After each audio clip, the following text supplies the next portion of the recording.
Are you interested in starting your own business but aren't sure where to begin?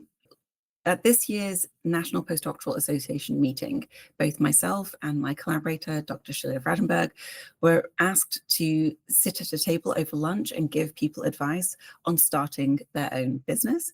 And so we thought that we would take that a little bit further and we would make a YouTube video series about it.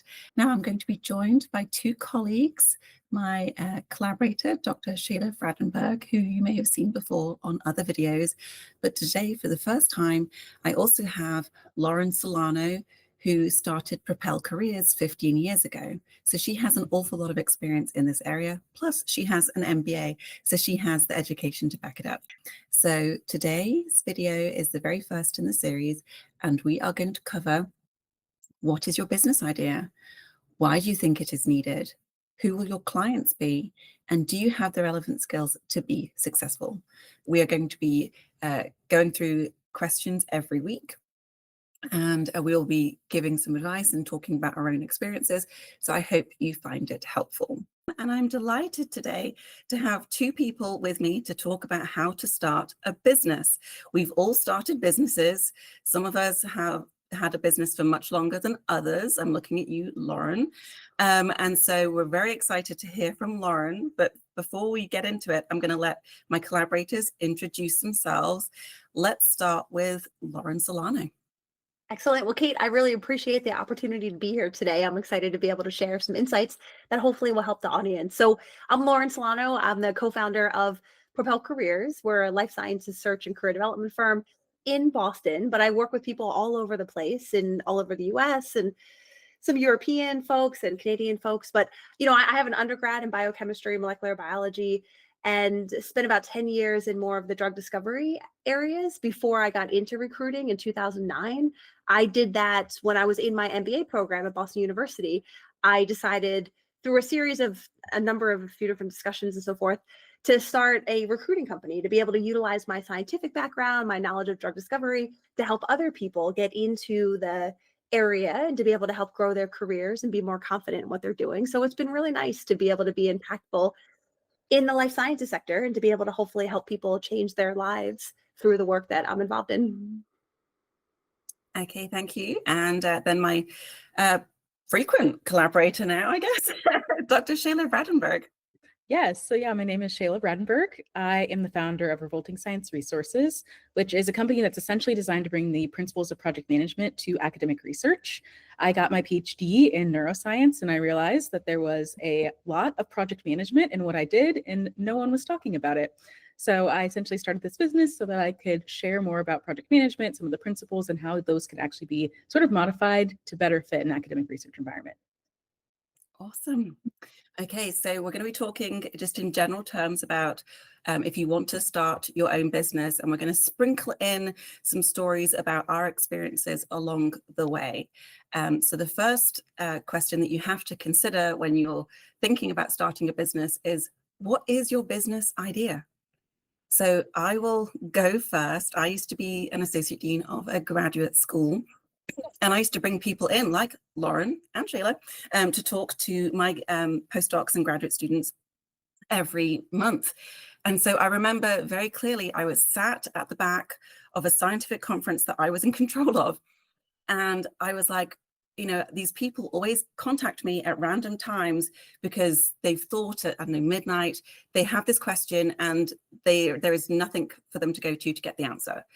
So my thought was, why don't you start a YouTube channel where they can actually go and get some of the answers, and then hopefully go out and give talks and presentations, as I already did as an associate dean. But the YouTube channel is what separates me from others. So Lauren has a podcast, and she obviously gives talks. Sheila also has a YouTube channel, but is focused primarily on what she does. I do professional development kind of across the board, from applying to graduate school to be successful at graduate school, postdocing, and beyond. So everything that I used to do as an associate dean on a YouTube channel, that was my premise. And that's hopefully what sets me apart from our friends and colleagues. Lauren, I think you already said why, but do you want to add? Totally. So, well, with my business, I do a few different things. So I spend part of my time doing recruiting for a few life sciences organizations, and that is super helpful for a few reasons. One of which, it gives me current real-time insights about the job market, resumes, interviewing, salary negotiation, all these things that I give people advice on. I'm living it day to day in terms of the recruiting work that I've been involved in. And I do coaching work with people to be able to help them one-on-one. A few universities and even the NIH contracts with me to do coaching hours, which is fantastic. But then individuals can also come if they want advice on resumes or job searching or a range of different topics in that perspective. And then, like you said, I talk maybe 100 times a year at different universities and conferences about how to get into the life sciences sector, or how to just think about your career. How do you navigate the job search? How do you interview? How do you build your network? There's like 15 to 18 talks I give, which I love. It's so fun to be able to do that. A lot of the stories I share are from the recruiting and coaching experiences, keeping things confidential, of course, but those antidotes, I think, make things approachable. And then, yeah, the podcast. So Jim Gould and I, Jim, the head of the postdoc office at Harvard Med School, we do a Propelling Careers podcast. So that's been nice to have different, I guess, forums or different mediums. I haven't been as brave as you as to do the YouTube channel and things like that, but maybe that's a next iteration of content, making sure it's accessible to people. Yeah, having a YouTube channel, Shayla, you're going to agree with me, I think, on this. It's challenging because you've got to do your video editing and other things. And I'm ridiculous because when I started, I was like, if I'm not having a good hair day, a good makeup day, if I'm just not feeling right, I'm not going to film. So there was definitely large periods of time in between the videos because I just didn't feel like it was quite right. And then I filmed things and haven't put them up because they're not perfect. And I just had to get over myself. And I just said, you know what, it's going up. Got to do it. What do you think, Shayla? Yeah, no, I think that's very relatable. And I think too that there's a lot of extra work in the YouTube channel than I even initially thought, because it was just like, oh, I'll just share my thoughts and, stitch some stuff together. But it's like the editing process takes a long time, coming up with the thumbnails and the descriptions, and it's a lot of work. So I think that after you kind of start getting a rhythm, it helps, but it's a lot of work and there's more involved than you might think. It's good to know. It's helpful. I guess, like, with this episode, as we talk about things, we'll try to give people an idea of just best practices or things to be aware of before you venture down the path. So that way it helps people decide, like, which should I do, or what's the most appropriate for the given circumstance and things. Yeah, I kind of regret not just doing a podcast because then I can just do it in pajamas. Nobody gets to Yep. to see it. There's no stress. As long as my voice is working, we're good to go. Okay. Yeah, Jim and I find the recording pretty easy on the podcast. So anyway, but yeah. Okay, so the first question when you're thinking about starting your own business is, what is your business idea? So I think we covered ours. And then, why do we think that your business is needed? Yeah. So again, my whole premise of the YouTube channel was so that when people have those odd thoughts at any time of the day or night, they can go somewhere and get some advice, because I would literally get emails from students at 10 o'clock at night, and obviously I'm not responding at 10 o'clock at night.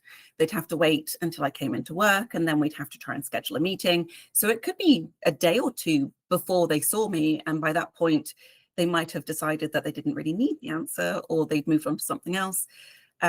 So hopefully that's why my YouTube channel is needed. You guys? Yeah, from my side, well, okay, prior to getting involved in recruiting and career coaching, naively, I just assumed people knew what they wanted to do with their careers, or I guess I hadn't realized so many people are lost and so many people just don't know, because there's so many options. I mean, if I could go back in time, I'm sure each of you too, if you could go back in time, you might have chose something different. Who knows? Because now you know so much more in terms of what's out there. So I started asking friends of mine that were in grad school programs, so like, okay, what are you doing after? I'm not really sure. Well, where do you want to work? Well, I don't know what's out there. Or they name the 5 big companies at the time that were in Cambridge, Massachusetts, that everyone knows. And I'm like, well, there's like 1,000 other ones. But in my career prior to Propel, my job was to know all the companies, who was out there, et cetera. So I realized that I had this unique knowledge that perhaps could be applied in a way that could help people. So that was a good realization to understand that that's the case. And I'm sure for both of you, it's like you got to find a need that people want, not like a nice to have, but something that is going to actually serve a need that you can then start to build a business around. Yeah, I very much agree with that. What I'll also say too, like being in the life sciences, a lot of the time you're around a lot of academics and you don't know what else is out there. It's hard to imagine career options that are beyond what you can see. So I think the work that you're doing is clearly very needed and so valuable. And like you said too, I think that's part of the thing I was thinking about when creating my business is what is the value that essentially I would be adding. Mhm. I think also in academic research environments, there are a lot of jobs given to grad students, postdocs, PIs. They have a lot on their plate. And project management is something that isn't really taught, but then also it can really help you make continual progress, make your work more efficient, give you tools and resources to have better communication with your collaborators and other people you're working with. So it's like a very holistic kind of way to support the research that you're doing and along with your other jobs. And so it just felt like something that we should be talking about more, is incredibly relevant and would provide a lot of value and hopefully easing some of the pain of having so many responsibilities that so many researchers feel. Yeah, I know. I can only imagine the labs that and the researchers that utilize your tools and work. I'm assuming they are so just happy with just being more organized, having more transparency, being able to provide updates easier, like being able to know where things stand. I mean, it is amazing. It is amazing that these things aren't taught within graduate programs because so much of what people do is project management in so many different avenues. It fascinates me. We should, well, I guess eventually you could, change the curriculum, but that takes years to implement. Yeah, exactly. Yeah, I think some graduate schools do particular courses. So I've seen them where they talk about, you know, being able to run your own lab and then some project management. But that's not every school. Let's be very clear about that. So Mhm. I think it's definitely something that it can be implemented. And then I think another important question to consider is who will your clients be? So who are you putting this towards? And so mine is always the cohort that I've always served. So graduate students, postdocs, and professors usually. Um, and that's because those are the people that I'm very familiar with. I've also have the concerns that they've had, and then obviously I'm international, so lots of people who come here on a visa want to know, if I want to stay in America, how can I make that happen? And I've had, I think, all the visas. So I came here on a J1 visa. I moved to a H1B visa. I then got my green card, and now I'm an American citizen. So I've done all of that, so I can, and can I give my perspective on it, and then I can move you towards different professionals who can help you with that if you want. So that's who I want to serve. I guess from my side, so my clients, so depending upon the area of focus for the recruiting, it's of course more entrepreneurial life sciences companies. I like startups. I like being able to help these organizations grow. So I kind of gravitate more towards those organizations versus like the large pharma company. I'm sure it'd be interesting. I just find it a little more dynamic in the smaller company. But on the coaching and the speaking side, and I guess the podcast side, I mean, very much it's, postdoc offices, grad student offices, postdoctoral fellows, grad students, PhDs or masters, but individuals too. I mean, a lot of individuals that come, even people that are seasoned that just need advice. So it's been very interesting in terms of the majority of people I engage with are postdocs and PhDs, but I definitely have been able to see people's careers kind of progress through the years. And so it's been nice to help people that are more seasoned also to be able to help them, but also to realize that they oftentimes sometimes have similar questions to grad students and postdocs. What am I doing? Where am I going? How do I brand myself? How do I make sure that I'm finding the right thing, not just a thing in terms of job to do? So it's nice to see the I guess the relatedness across different sectors and career levels. Yeah, and I think for my business, I think there's a lot of overlap for all of us and kind of the clientele that we serve. But yeah, a lot of the people that I work with are postdocs, grad students, but I also collaborate a lot with different offices that are supporting those trainees, and doing seminars and workshops and sharing more about project management and ways that people can more practically apply them. And then I've had the opportunity as well to work with some PIs. It's not as many, and I think that's something I'd like to do more of. But I think that overall, I was trying to be very intentional when I was thinking through the things I wanted to offer, and then also kind of just the content that I'm sharing. I want it to be applicable, whether you're an individual and trying to manage your own projects by yourself, versus also if you're a team leader, someone like a PI who has more people that are under them, that it's kind of more of a holistic system that you're hoping to implement. And so I think I wanted to be intentional, having different kind of levels in which you can engage with the things I produce. And I think it's more helpful for PIs because you can implement the entire lab versus a graduate student saying, I want to learn how to do this, and then trying to persuade the postdocs and everyone else in the lab that maybe this is something that they can then all use. Yeah. And I think too, like at the end of the day, especially if you're doing independent research projects, you probably have some control over things that you yourself are doing that don't have to involve anyone else, which is a lot of the time what I make the conversation about when I'm talking with individuals. But it is going to be so much more powerful if more teams are able to incorporate some of the structure and support overall. Yeah, so I guess one of the questions you also need to ask yourself when considering starting a business is, do you have the relevant skills to be successful? And if you don't, then maybe you need to go and get some training in order to get those skills to do what you want. So talking from my perspective, I used to run a graduate school. So I've done some business things. I've balanced budgets. I've done contracts and things like that. I also used to speak. So I used to do the responsible conduct of research course, the rigor and reproducibility. That's a mouthful.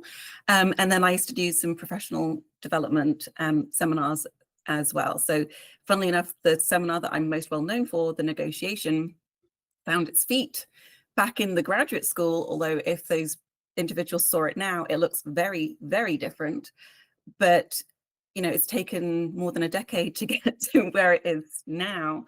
And so I think I have the skills, but then when it comes to the YouTube channel, I had to learn how to film, how to do the lighting, how to video edit, how to do your subtitles, how to do thumbnails, just like Shayla said earlier. There is a lot that goes into it. And I still haven't learned how to do my hair nicely. So when you see a video and I've got nice hair, I just saw Emily, my hairdresser. She did my hair that day. That's it. Clearly, I did not see her today. So I think about this in a few ways. So I did go back to business school, partially because my whole educational training was pretty much science. So I figured learning, marketing, financial modeling, how to write a business plan and things like that could be helpful. And it was, but like people that are entrepreneurs, you have to learn stuff and be resourceful. So that's a whole skill that's so important in terms of being able to pick up things. But the other thing to think about too is you don't have to have all the knowledge yourself, but you could surround yourself with people from a board perspective that complement your experiences, or from a mentorship aspect that could complement your expertise. Or of course you could find consultants to work with and so forth to help support stuff. So I guess as we're thinking about this, I don't want to scare people to think that, oh my God, I have to be able to do every single thing or I can't start a company. That's definitely not true, right? All of us probably have things we can learn and still are learning and growing on. But the key is to know sometimes when you're perhaps in over your heads and when you have to actually seek advice. So that way you engage others as opposed to just bouncing your head against the wall, trying to solve whatever challenge is there. Yeah, and I agree with so much of what both of you have said. And I think for me in particular, project management was not a skill that I came out of grad school with, or I probably had some levels of that kind of training, but not to the depth that I would need to have this be part of my business, or pretty much most of what I'm doing in a business. And so I actually ended up doing a lot of coursework and getting a certification as a certified associate in project management. And I think that was really valuable and actually helped inform what I wanted to do for my business, because what I learned through all of that training was that things are very business focused in the world of project management. It's very much about how this works in a corporate setting. And that doesn't really map super great into an academic research environment. And so I think that actually was really valuable in helping me really define the niche that I'm trying to fill. But like you both have kind of shared too, there's so many things that you can't always predict you're going to need to know as skills. And a lot of it is what I learned through my PhD is that I can learn a lot of things. Most of what I did not do before, and I learned how to do it and I did it well. And so I think that at the end of the day, you're going to have new skills that you need to incorporate. And at the end of the day, I don't think you also ever stop learning. So I don't think there's ever a point where you can be like, I have all the skills I need to be successful. But I think as you start realizing where your skills are lacking, finding places to seek out information and fill those gaps. That's great advice, that you always constantly learn. And that's something I used to tell the graduate students and postdocs all the time. Just because you're currently an expert in this slice of a field doesn't mean that you can't learn a new technique or move over to something else. And that does just, it's just a little bigger of a jump from learning a new experiment to starting something as big as something like this. So thank you for joining us today on this very first video for the series on how to start a business. And I hope you found it helpful. Please like and subscribe to the channel. Pop over to Shayla's at Revolting Science Resources, and also find Lauren at Propel Careers. And we'll see you next time, where we are going to be covering who are your competitors, what is the price of your product, and how will you promote the business. I look forward to seeing you next time. Thank you. Bye-bye.